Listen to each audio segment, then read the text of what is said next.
Bonjour à toutes et à tous. Pour cette reprise, on va faire un template assez simple qui est tout simplement un profil web 2.0 mais qui présente l'avantage d'être très facilement indexable par Google.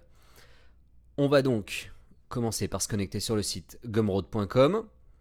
On lance, on va récupérer l'email dans un fichier texte et ensuite on va le renseigner.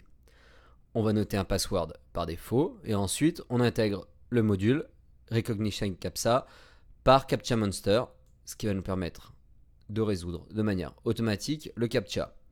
Vous remarquerez qu'ici, on a mis une petite solution. En cas de fail, il fait une pause de 3 secondes, puis il recommence. Généralement, CAPTCHA Monster résout très bien les CAPTCHA en automatique, mais il faut tout de même garder la possibilité que ça puisse foirer. Donc si ça foire, hop, on veut qu'il puisse faire une petite pause et recommencer. Là, on voit qu'il a bien passé, il l'a bien reconnu, il voit qu'on n'est pas un robot.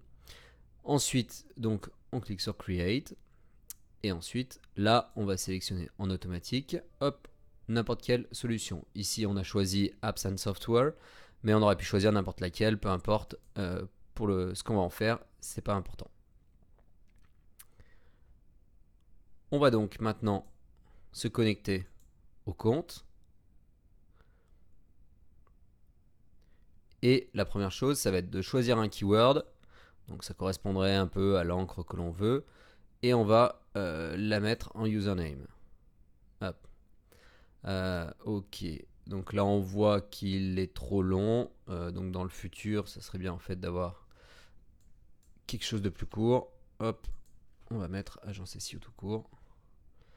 Et on va reprendre où on en était. Il ne faut pas d'espace. Ok. Voilà. Donc là, ça a été mis. Donc dans l'idéal, mettez qu'un seul mot. C'est plus simple. Mais moi, vu que ça va prendre dans un fichier qui me sert pour tous les templates, généralement ça passe. C'est aussi pour ça que je conseille d'utiliser généralement plutôt Project Maker que directement Zenoposter lorsqu'on fait du template, parce que ça permet de voir des petites erreurs comme ça qui sinon ne sont pas visibles lorsqu'on utilise Zeno directement.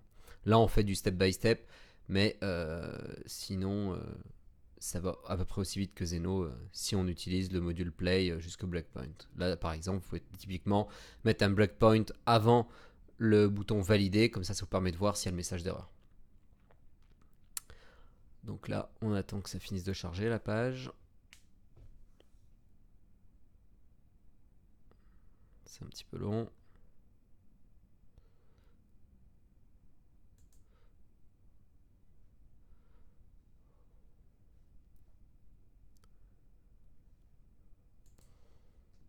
Donc là, j'ai fait une toute petite pause parce que la page mettait beaucoup de temps à charger. J'étais en train de travailler à côté. On récupère du texte, on récupère l'URL que l'on veut. Et là, en automatique, Zeno va nous mettre notre texte ainsi que l'URL. On va cliquer sur Save Changes. Hop, on valide. Et là, on va récupérer tout bêtement l'URL, l'enregistrer. Maintenant, on récupère dans un fichier texte le password que l'on a pour notre email.